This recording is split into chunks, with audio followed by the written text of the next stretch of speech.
Harka fuunii hordoftoota Awwaash Deelii nagaan keenya bakka jirtan hundatti isin haa qaqqabu jecha sagantaa keenya irraatiin sirboota afaan Oromoo haara bara kana uummata biratti fudhatamummaa guddaa argatan shan isiniif qabannee dhiyaannee jirra.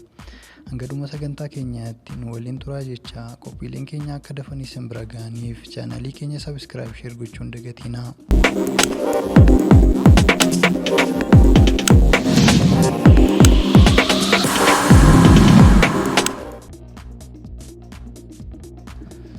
Sadarkaa shanaffaa irratti kan argannu sirba weellisaa wabii dhaabati mata dureen isaa callisuu burqaa jedha.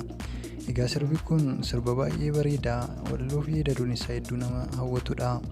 Wabiin weellisaa dargaggeessa lafaa dhufaa keessa isa tokko yoo ta'u YouTube irratti yeroo miliyoona 1.7 ol daawwatamee jira. Sirbi kun egaa sirboota afaan Oromoo bara kana keessa jaallatamummaa isaatiin sadarkaa shanaffaa irra taa'ee jira.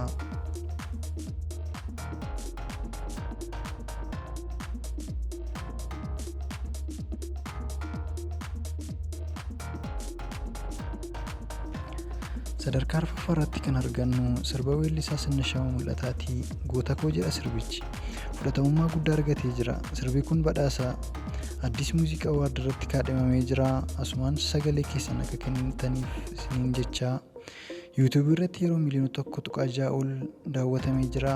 Sirbi kun sirboota afaan Oromoo bara kana keessa jaallatamummaa isaatiin sadarkaa arfaffaa irra taa'ee jira.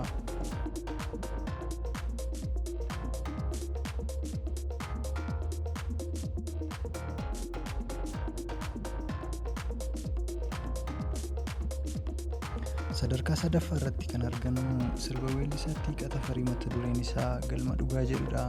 Sirbi kun ergaa isaatii fi waraabbii kilippii isaatiin jaallatamummaa guddaa argatee jira.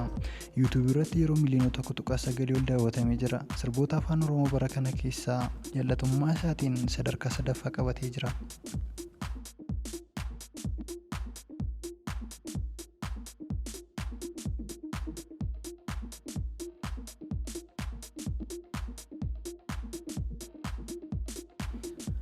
Sadarkaa lammaffaa irratti kan argannu sirba weellisaa guutuu Abarraa mata dureen isaa hawanawa jedhudha. Egaa sirbi kun akka walii galaatti biyyoota hedduutti jaallatamummaa argatee jira. Guutuu Abarraa artistii dargaggeessa aartii Oromoo addunyaatti beeksisaa jirudha. YouTube irratti yeroo miliyoona 1.4 ol daawwatamee jira. Erga gadhiifamee yeroo dhiyoo keessatti YouTube irratti amma kana ilaalame jechuudha. Jaallatamummaa isaatiin sirboota afaan Oromoo bara kana keessa sadarkaa lammaffaa qabatee jira.